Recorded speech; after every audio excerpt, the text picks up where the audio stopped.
उसके बाद मोदी गवर्नमेंट ने कहा था कि जम्मू कश्मीर में दूध की नदियां बहेंगी, यहाँ पे परिवर्तन होगा, डेवलपमेंट आएगी। लेकिन आज भी हम जम्मू कश्मीर के जो उभरते हुए नौजवान हैं, हम परेशान हैं। हम प्रेस में कुछ छाप नहीं सकते हैं। हम जम्मू कश्मीर में बेरोजगारी के मुद्दे पे बात नहीं कर पा रहे हैं। हमारे नौजवान हर रोज बीजेपी के ऑफिस के बाहर प्रोटेस्ट कर रहे हैं, लेकिन हमारी कोई भी बात सुनने वाला नहीं है। हम डिप्रेशन में, एंजाइटी में है। हमें महसूस नहीं हो रहा कि हमारा फ्यूचर क्या है, मुस्तकबिल क्या है, हम कहाँ जाएं, किससे गुहार लगाएं। हमारे लिए कोई उम्मीद नहीं है। तो हमारे लिए क्या राहुल गांधी एक उम्मीद बनकर आए हैं जम्मू कश्मीर में?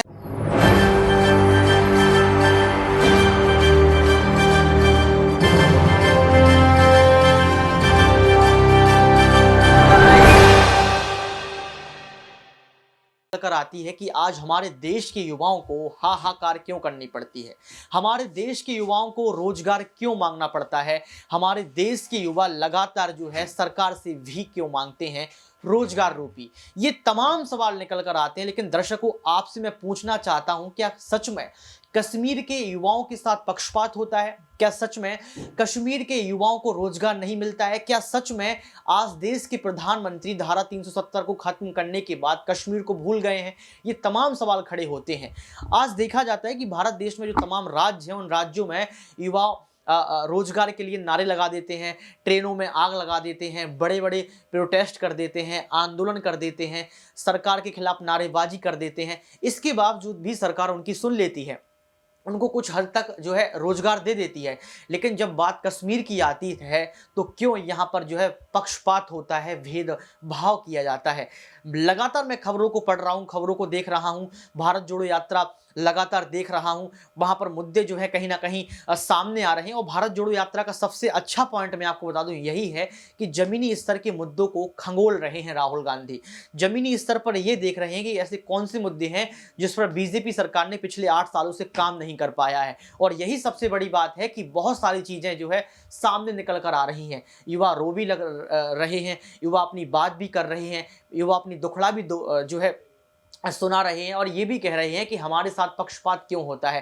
पहले आप इस वीडियो को सुनिए, जिस वीडियो में जो है युवा अपने सवाल को रखता है, राहुल गांधी से कहीं ना कहीं रोकर ये बात कहता है कि आखिर वो क्यों परेशान है। इस वीडियो को आप देखिए। मेरा ये सवाल है कि abrogation of article 317 Jammu and Kashmir 5 अगस्त 2019, उसके बाद मोदी गवर्नमेंट ने कहा था कि जम्मू कश्मीर में दूध की नदियां बहेंगी, यहाँ पे परिवर्तन होगा, डेवलपमेंट आएगी। लेकिन आज भी हम जम्मू कश्मीर के जो उभरते हुए नौजवान हैं, हम परेशान हैं। हम प्रेस में कुछ छाप नहीं सकते हैं। हम जम्मू कश्मीर में बेरोजगारी के मुद्दे पे बात नहीं कर पा रहे हैं। हमारे नौजवान हर रोज बीजेपी के ऑफिस के बाहर प्रोटेस्ट कर रहे हैं, लेकिन हमारी कोई भी बात सुनने वाला नहीं है। हम डिप्रेशन में, एंजाइटी में हैं। हमें महसूस नहीं हो रहा कि हमारा फ्यूचर क्या है, मुस्तकबिल क्या है, हम कहाँ जाएं, किससे गुहार लगाएं। हमारे लिए कोई उम्मीद नहीं है। तो हमारे लिए क्या राहुल गांधी एक उम्मीद बनकर आए हैं जम्मू कश्मीर में? देखिए,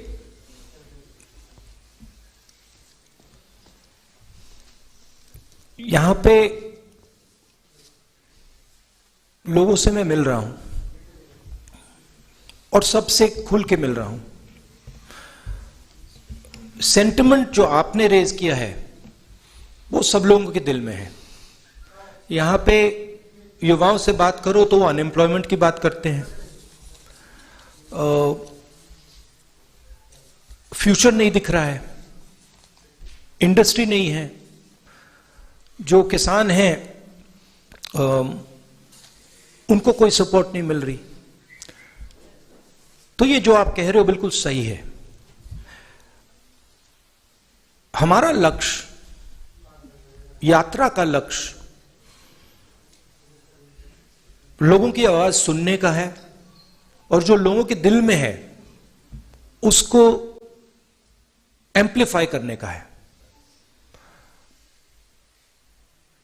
जम्मू कश्मीर के जो लोग हैं उनके दिल में जो दर्द है,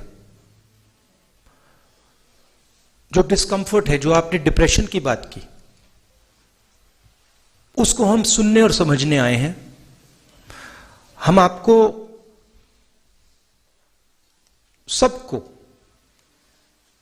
प्यार करते हैं, आपका रिस्पेक्ट करते हैं और हम समझते हैं कि जम्मू कश्मीर मुश्किल समय से निकल रहा है।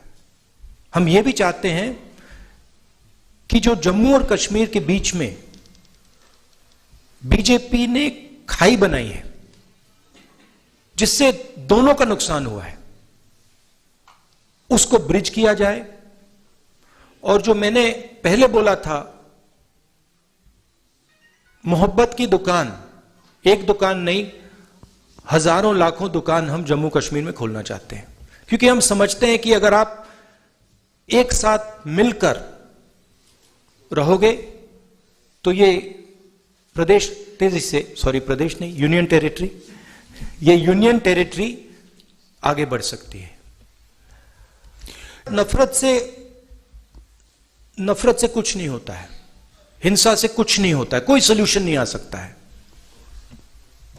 मोहब्बत से, रिस्पेक्ट से, लोगों की बात सुनने से, गले लगने से काम हो सकता है। हमारी व्यू है कि जल्दी से जल्दी आपको स्टेटहुड मिले और जल्दी से जल्दी आपकी असेंबली रिस्टोर हो। तो देखा आपने इस वीडियो को देखने के बाद, सुनने के बाद, समझने के बाद, राहुल गांधी के बयान को आपको सुनने के बाद ये पता चल गया होगा कि आज जम्मू कश्मीर की क्या हालत है। जम्मू कश्मीर भारत का स्वर्ग कहा जाता है।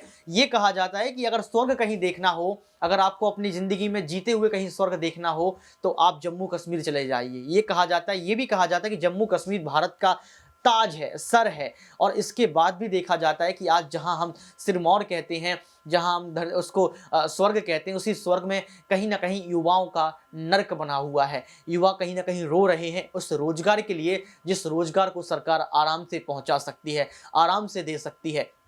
लेकिन दर्शकों, आपसे पूछना चाहते हैं, जम्मू कश्मीर वही हिस्सा है हमारे भारत देश का, वही सिरमौर मुकुट है जिस तरीके से लगातार यहाँ पर जो है युवा बड़े बड़े काम कर देते हैं, हमारे जो है भारत देश का नाम रोशन कर देते हैं। इसके बावजूद भी यहाँ पर सरकार युवाओं को रोजगार क्यों नहीं देती है, ये सबसे बड़ा सवाल है। राहुल गांधी ने जो एक बड़ा बयान दिया है, राहुल गांधी ने जो बात कही है, क्या आप इससे सहमत हैं? क्या राहुल गांधी अगर कश्मीर में जीत जाते हैं तो क्या युवाओं को रोजगार मिलेगा? देश के प्रधानमंत्री जो है यहाँ पर कश्मीर पंडितों को लेकर चर्चा कर देते हैं, कश्मीर पंडितों के साथ साथ बड़े बड़े बयान दे देते हैं, सैनिकों के लिए बात कर देते हैं, खुद बॉर्डर पर पहुंचकर जो है कहीं ना कहीं प्रधानमंत्री नरेंद्र मोदी दिवाली पर मिठाई खिला देते हैं। अच्छा काम करते हैं, तारीफ है, लेकिन युवाओं के लिए क्यों आगे नहीं आते हैं? क्या युवा ऐसे ही मर जाएगा? क्या युवा ऐसे ही बूढ़ा हो जाएगा? क्या युवाओं की जो सोच है, जो अप्रोच है, उस पर ऐसे ही ताला लग जाएगा? ये तमाम सवाल खड़े होते हैं। लेकिन सबसे बड़ी बात ये है कि एक तरफ कई सारे राज्यों में जो है रोजगार दे दिया जाता है, लेकिन जम्मू कश्मीर में आखिर रोजगार क्यों नहीं दिया जाता है, ये बड़ी बात निकल कर आ रही है। और आप ये देखिए ना कि राहुल गांधी खुद युवा नेता हैं और युवा होने के नाते युवा की बात को सुनते हैं। ये सवाल अगर देश के प्रधानमंत्री तक पहुंचता, ये सवाल अगर देश के प्रधानमंत्री सुन लें तो क्या जवाब देंगे? देखो, राहुल गांधी ने जवाब दे दिया। अगर देश के प्रधानमंत्री इस सवाल को सुनने के बाद जवाब दे देंगे तो कहीं ना कहीं हमारे देश के लिए एक बड़ी बात निकल कर आएगी कि भारत जोड़ो यात्रा ने कुछ किया हो या ना किया हो, युवाओं के सवालों का जवाब देश के प्रधानमंत्री को जरूर देना पड़ा भारत जोड़ो यात्रा के तहत। लेकिन दर्शकों, आप बताइए कि देश के प्रधानमंत्री राहुल गांधी की इस टिप्पणी को सुनकर और युवा के इस सवाल को सुनकर क्या सामने आएंगे? क्या युवा के नाम राष्ट्र संबोधन करेंगे? क्या युवाओं को, जम्मू कश्मीर के स्पेशल युवाओं को क्या यहाँ पर रोजगार देंगे? अगर देंगे तो कमेंट बॉक्स में जरूर बताएं। आज के इस खास प्रोग्राम में बस इतना ही। देखते रहिए SPN9 न्यूज।